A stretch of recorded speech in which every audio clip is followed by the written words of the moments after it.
recall 1931, the 9 black youth who were accused falsely in Alabama of sexually molesting these Euro-American women.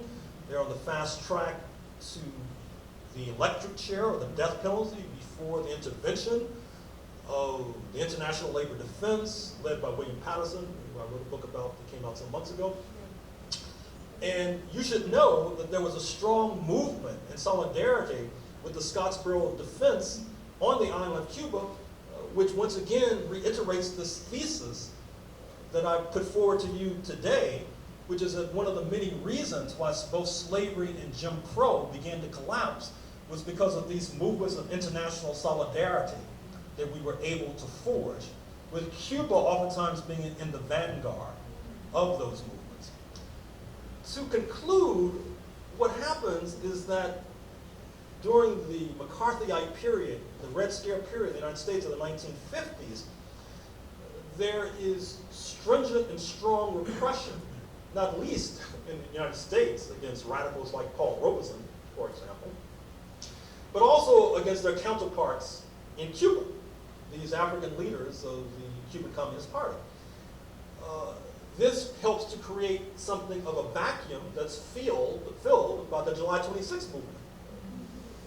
The attack on Makata, July 26, 1953, which leads to a surging of this movement, although it's fair to say that that movement would not have succeeded without the kinds of roots that had already been established and the structures that had already been established by the pre-1959 Cuban communists. That leads to the Cuban Revolution. That leads, I should also say, to come back to where I began with one of the turning points in the history of African people, which is a marvel of poetic justice. Many descendants of enslaved Africans in Cuba, with roots, whether they knew it or not, in the Congo River Basin, in Angola, returned to Southern Africa to defeat the apartheid army approximately 25 years ago, ushering in a new stage in the history of anti-colonialism, a history of anti-imperialism, a history of Southern Africa, leading to the election of Nelson Mandela. And I would also end with this point. In the last few days, Havana has had two important visitors. First, you know that there was a so-called BRICS meeting in Fortaleza, Brazil, meeting of Brazil, Russia, India, China, and South Africa. We're trying to develop an alternative to the North Atlantic dominated structures that exist on this small planet today.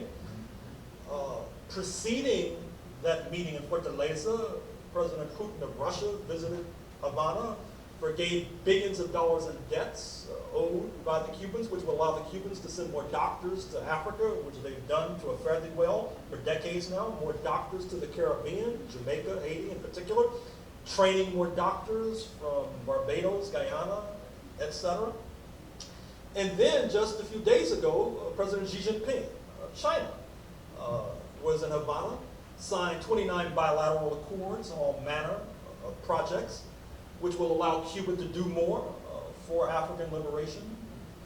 One of the reasons I wrote this book with a stress on the role of U.S. nationals in the African slave trade to Cuba is that, and this book will probably be translated into Spanish, I'm sure, is because I wanted the Cubans to be enlisted in this struggle for reparations. You know that the CARICOM nations, Jamaica, Barbados, etc., they're suing the British for reparations, and of course, we support that struggle 100%.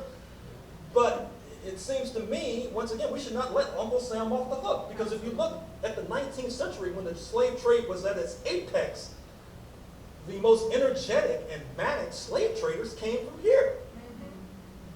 And I'm hoping that when our Cuban friends read this book, that they will be enlisted in the struggle for reparations on our side. And it reminds me, just to conclude, with that film, Cuba's African Odyssey, which some of you may have seen, and it talks about the negotiations that led to the liberation of Namibia and ultimately the liberation of South Africa. And the Cubans were assisting the Angolans and Namibians in terms of this process of negotiation with the apartheid rulers. And at one time, one of the Cuban negotiators said that when the apartheid leaders saw us enter the room, they knew things were about to get serious. And they became much more susceptible to sweet reason. And I'm hoping that when the Cubans enter our side on the struggle for liberations, it will make the people we're dealing with much more susceptible to sweet reason. Thank you very much.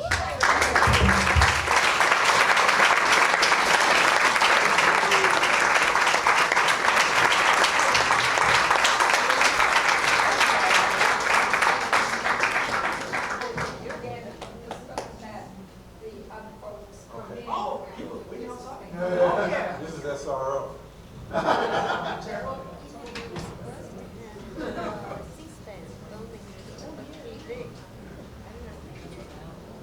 Yeah.